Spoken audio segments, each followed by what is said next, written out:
Happy Wednesday, everybody. Today we are looking at our third and final colonial region, the Southern Colonies. Southern Colonies are a little trick to remember where they are on the map. My very nice Southern grandma. Maryland, Virginia, North Carolina, South Carolina, and Georgia. I'm going to go ahead and pull up our notes from today. And we learned about Virginia probably that second week of school.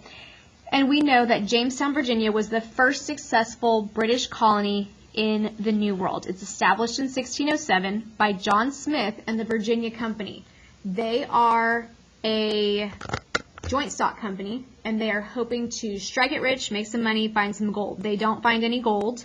However, John Rolfe brings the tobacco plant over from the West Indies, and it becomes a very important cash crop to the colony of Virginia. So many people are going to move over to Virginia because of the hopes of getting rich from these cash crops that it's not going to be possible to make a self-government in Virginia. Instead, they are going to create the Virginia House of Burgesses, which will become our first representative government in the New World. Now remember, a representative government is still a democracy. The people are still in charge. It's just that so many people are living in the community that instead of counting 5,000 hands, we're going to elect representatives to be our voice and count a lot fewer hands. Okay, next up on our list is Maryland. We went ahead and we underlined Mary and Maryland because that's going to be a clue to us that this is a religious colony. It is established by Lord Baltimore, this guy. And we have to remember that in the 1500s, 1600s, and 1700s, Catholics are now being persecuted over in England because England, the king had said you had to be part of the Church of England, the Anglican Church, or else you were going to be treated badly. So Catholics want to get out of England.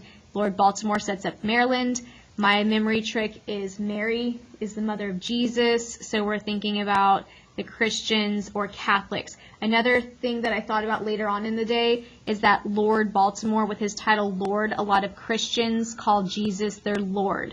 So that's going to help me remind myself that Maryland is a religious colony for the Catholics.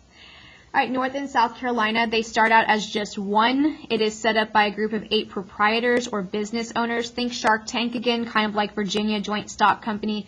People are basically just here looking to get rich. North and South Carolina, the most important thing to remember is that Charleston is a port city. Let's please remember that port cities are significant to the colonists and their economic system because this is how they are going to be able to transport goods, to travel and trade. Okay, last but not least, we have the colony of Georgia. And Georgia had the really interesting history because it is a buffer colony to Spanish Florida. When we look at the map, Spain is right here. And we know that Spain and England are not friends, and they always want to have more power than the other one, so they always want to take over more land. So if you live in Georgia, that's a pretty dangerous area because Spain might come over to take your land or they might kill you. So England decides to send over prisoners and debtors. Okay, so they'll send over the prisoners and the debtors first, and if they survive, then they'll start sending over the fancy rich people. So Georgia, most important thing to know is that it's a home for debtors and a buffer against Spanish Florida. All right, you know your map. You know your little memory tricks. Don't forget to get out column E.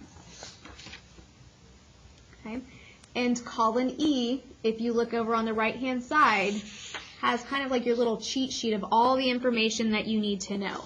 I want to quickly touch base with the peg sheet. We talked about the political elements of HOB being the first representative government, the House of Burgesses, and some of your famous leaders in the Southern Colonies were John Smith and Lord Baltimore. In regards to economics, we colored the colonies green for the Southern Colonies because they're all about making money, cash crops, tobacco, rice, indigo. The Southern Colonies are going to also feature plantations, but also small farms. Remember, if you own a plantation, you're a really wealthy person, and it's not just rich people living in the Southern Colonies. The other thing we discussed was slavery. Slavery is going to be most prominent in the Southern Colonies because colonists in the South are looking to get rich quicker. So they're going to have slaves come over and triangle trade from Africa to help harvest cash crops.